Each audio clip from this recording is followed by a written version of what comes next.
Every day I see you is a fine day. Indiana, national champions. What a season. This honestly has been probably one of the most entertaining college football seasons. And even just looking at the ratings, joined again once by Alex Johnson. Brotherhood Ballad is back. Off season time, college football. But we got to recap this season because it was absolutely crazy.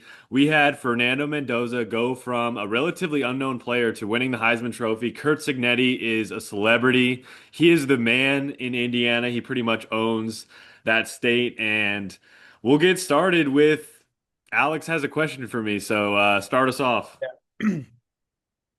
So it's not, well, it is a little bit pertained to this year, but I was just had some free time on my hand and I was looking at the modern era Heisman champions and the finalists that were, a part of each year and kind of just doing a little bit of browsing upon that. And so I gathered my question for you, and that is in the modern era. So I'm saying from 2000 to now, which Heisman class, like the final four, and then obviously the person who won it, who do you think was the worst class since 2000? The year that Caleb Williams won it, or this year when Mendoza won it? So all of the finalists, or you I'm like talking combined? about the winner and then the remaining three.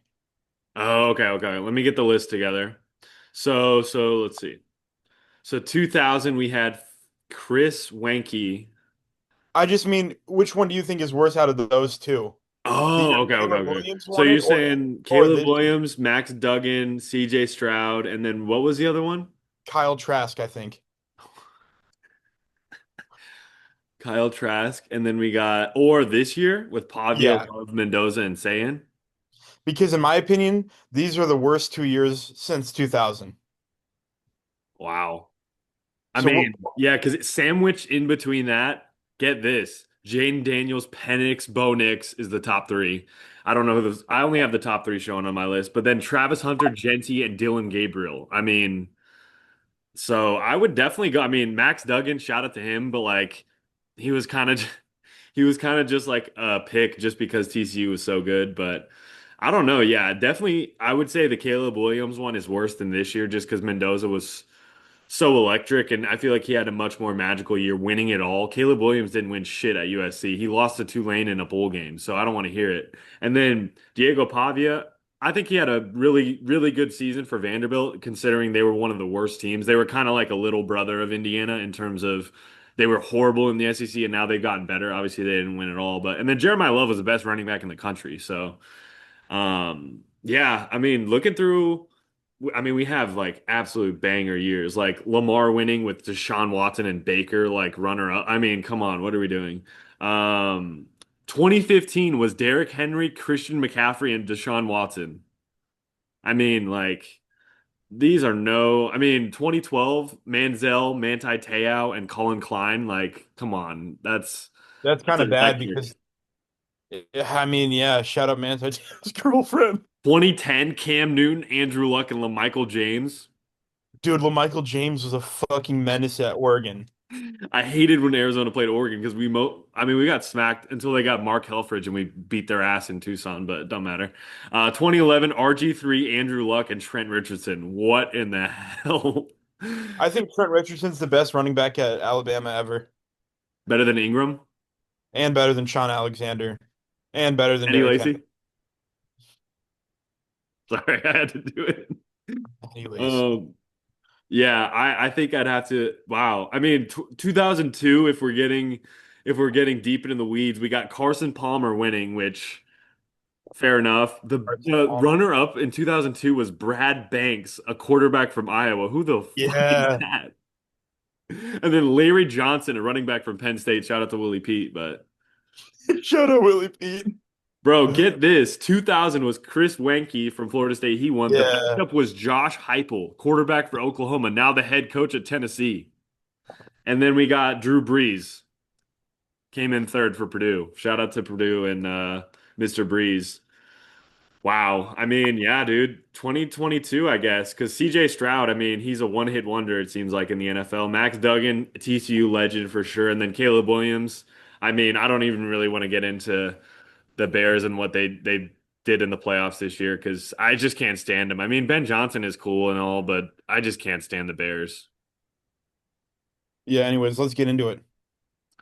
So, end of season recap, we are starting off with coach grades. Now, obviously, the guys that got fired, I think deserve an F. I think that's only fair. Like Brian Kelly, Mark Stoops, all the guys that got fired. I mean, you're getting fired from your job. You're failing. So, the biggest winners, I mean, it has to be Kurt Signetti. He is the biggest winner. But going on from my list, and then you can give my thoughts on any of these guys if you have any thoughts. Mario Cristobal, I mean, taking Miami to the title game, he has to be a biggest winner. Dan Lanning, bringing Oregon to the Final Four. I think they haven't won the Big Ten, but he is making them a lot better than they were. Joey McGuire and Texas Tech, I mean, he didn't have a hard job because they literally dropped $20 million worth of talent in his lap. So, but he did do the best with it. Kalani Sitake, BYU, I feel like had a relatively solid season. Pete Golding came on Ole Miss, took him all the way to the Final Four. He deserves some credit. Lane Kiffin, I think,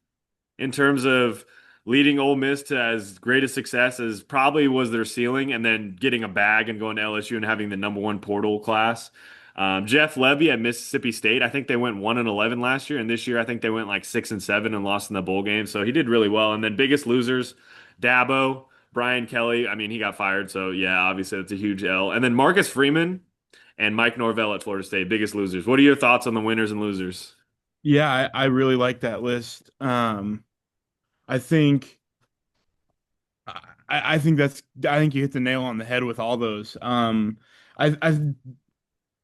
I don't know if I'd consider Ryan Day like a winner or a loser, right? Because after coming off the national championship, and then they made like they lost a decent game in a shootout to Indiana in the Big Ten championship, but they still made it, right? And they made it to the CFP. So I guess maybe in the minds of Ohio State it would be a loss, but I think Ryan Day has secured his job at Ohio State for a significant amount of time, winning it all.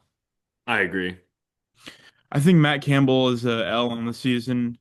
Um, I What would think you give him for a grade? Because I have him number seven on my list. We were going to get to it. I mean, we can get to it right now. Matt Campbell, what are you giving him a grade for the season? probably a C minus. I just think with the talent that Iowa State had, I know they did face some injuries, but there's no way that you can accept losing games to like Florida State, or sorry, Colorado and Arizona State. Those are bad losses. Especially when Sam Levitt wasn't playing. It was like a rainy day in Ames when they lost. They should have easily won that game.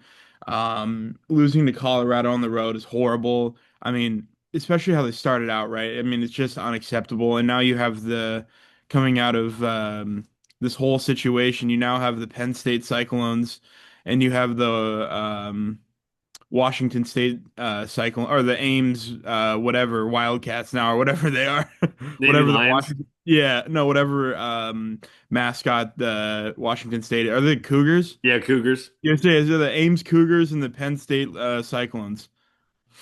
pretty much. Yeah, I mean, I had him. I probably was too generous because I didn't really pay attention as much after they beat Arizona, but I had him like at a B minus. But I think we can probably come to terms that it was like a C minus because it was pretty disappointing. We'll have to see what happens with him in Happy Valley. And then them opting out of a bowl game was some just pathetic.